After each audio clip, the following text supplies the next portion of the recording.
Lucas Oil Late Model Dirt Series is adding a playoff format for their championship, and people are not happy. We'll talk about that, plus a bunch of the schedules and more. Let's go.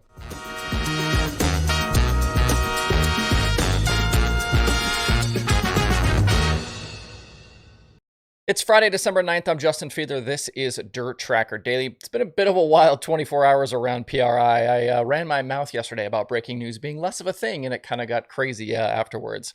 So here's what we're going to do. On this episode, we're going to talk Lucas playoffs, a bunch of the schedules, got a little bit of driver news, and then I'm going to do a second bonus episode later today around the World of Outlaws news from this morning and the way they're going to structure their platinum agreement for next season. So stay tuned for that one later on if you want to know my thoughts about that.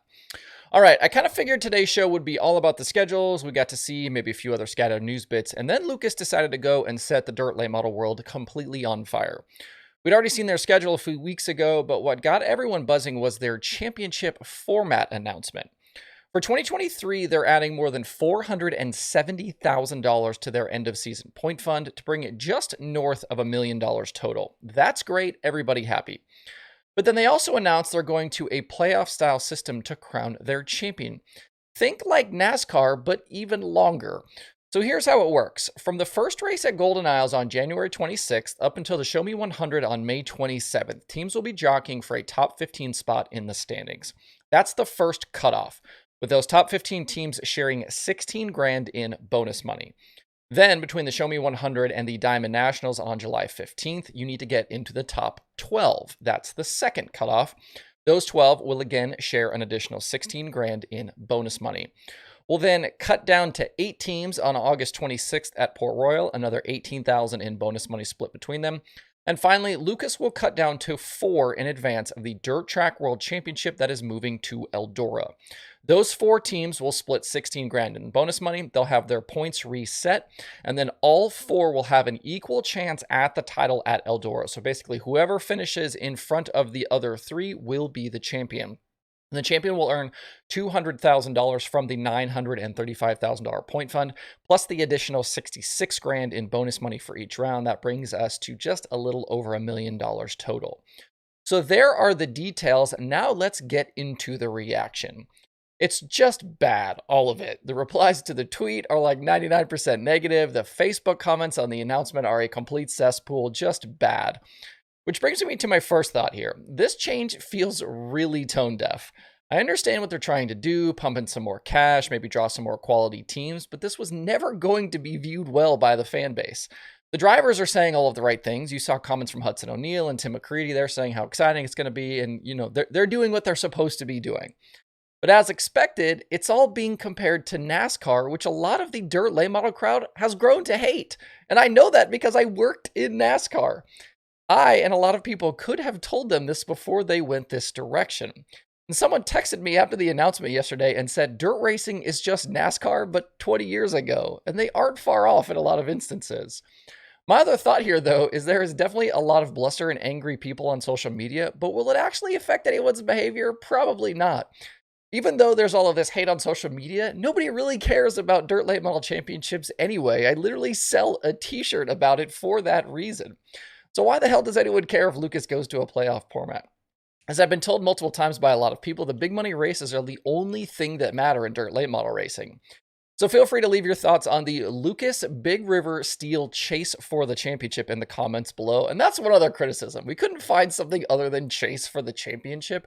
They were just begging for the NASCAR-themed backlash with that one. All right, moving on to other stuff from Thursday at PRI. We talked yesterday briefly about the full-time World of Outlaws late model field starting to shape up. We know for sure that Tanner English, Boom Briggs, Max Blair, and Peyton Freeman are all in. We can add to that Iowa driver Todd Cooney and Chris Madden. If you don't know who Cooney is, he's well known around Iowa, has had a ton of success in IMCA competition between the Super Nationals and National Championships.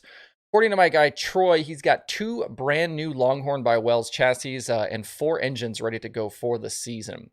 As for Madden, he's back as a full-timer after a year away. He finished second to Brandon Shepard in 2021 and then spent 2022 racking up some serious cash around the country. Jonathan Davenport got all the attention for his $2 million season, but Madden was near $1 million himself. He bagged big money wins with the Outlaws, XR, Spring Nationals, Lucas, and at Eldora. And I think he'll be right at the top of the list of the championship favorites when the season starts in January at Volusia. On the schedule front, we got all three USAC calendars yesterday, plus the ASCS. We'll see in the Summer Nationals, the Extreme Outlaw Midget, Super Dirt Car Series, Hunt the Front slate we talked about on yesterday's show. We'll start first with USAC. Definitely some changes across their different series. The Silver Crown Series is about what you've come to expect. IRP, Eldora, the big mile races, Toledo, Winchester, some of the pavement stuff. The opening round on April 16th is still a TBA, and we did get the addition of the Belleville High Banks in Kansas. April through October, some solid money along the way, and we'll see if Cody Swanson continues his control over this series. For the National Midgets, there are some changes compared to what we've seen the previous few seasons. First, it does not start in Florida. We'll have to wait until April 21st at Kokomo to see the first USAC midget races next season. The end of the season runs through California is back with Bakersfield, Placerville, Merced, and Ventura all on tap. The BC 39 will return, but we don't yet know a date. You'll also get the favorites like Indiana Midget Week, the Four Crown, the Leffler, a couple of nights at Angel Park. There is only one stop at Hobstadt. There's no big Huset's weekend this year, and no Port City in 2023. With the Sprint Car Series, the changes are kind of sprinkled through the schedule as well. The fall trip out west has been axed completely, so that means no Oval Nationals. You have to wonder if the issues at Paris led to that being left off, and you also have to think about Don Kazarian's public comments about both USAC and Flow Racing that we've talked about in the past on this show. I guess he won't have to worry about USAC or Flow screwing up his races at all in 2023. The two opening nights at Volusia for Dirt Car Nationals are non-points. I think that's an interesting development there. And no Husets for the sprint cars either. We are getting a national show at the Action Track USA in Pennsylvania, which should be absolutely wild. The Corn Belt Clash in Knoxville is back in June, and the season now ends at Red Dirt Raceway in Oklahoma. There are also still 3 TBAs to be worked out on that schedule. And since we're on the subject of non-wing, the Extreme Outlaw Midgets revealed a 34 race calendar, which is substantially larger than it was in its first season. The $80,000 point fund races from March through October. And the best part in all of this is there's no conflicts with the Extreme Outlaw Midgets and the USAC National Midgets. Teams can run for both championships and something like nearly 70 nights. I think that's a big upgrade for midget competitors. Some of the extreme shows are co-sanctioned with POWRi, and except for a PA trip and a stop at Millbridge in North Carolina, the tracks are very Midwest heavy. I like all of it, though. I think it'll be a good season to be a midget team. Elsewhere, the Summer Nationals gets even closer to its more traditional look. 29 races in 33 days across the Midwest, very much condensed. They'll run from June 14th to July 26th, and then, as usual, the modifieds will close out July 28th and 29th at Fairbury. All 5,000, 10,000 win shows, as we've come to expect. Still a few TBAs, a couple of off days, $25,000 to the series champion on that side. The Super Dirt Car Series will open at Volusia for the traditional non-point shows and at World Finals. They've got nearly 30 nights in between. Pretty traditional outside of the return, I think, to Atomic Speedway in late March.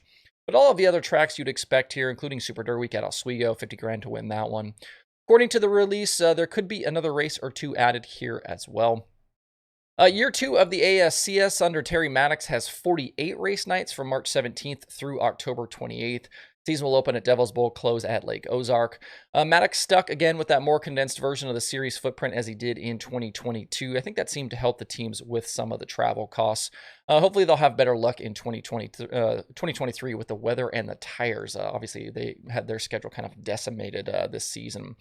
With Blake Hahn supposedly focusing more on 410 racing next year, things for that championship could be much more wide open. And we talked about the Hunt the Front schedule on the show yesterday. We didn't have it yet, but we knew it was coming. They ended up with 17 race nights when they announced it. 8 pay $5,000 to win, 2 are $7,500 to win, 3 are $10,000 to win, and 1's $23,000 to win. And there's still 3 we don't know purse money for. All races around the Southeast as expected.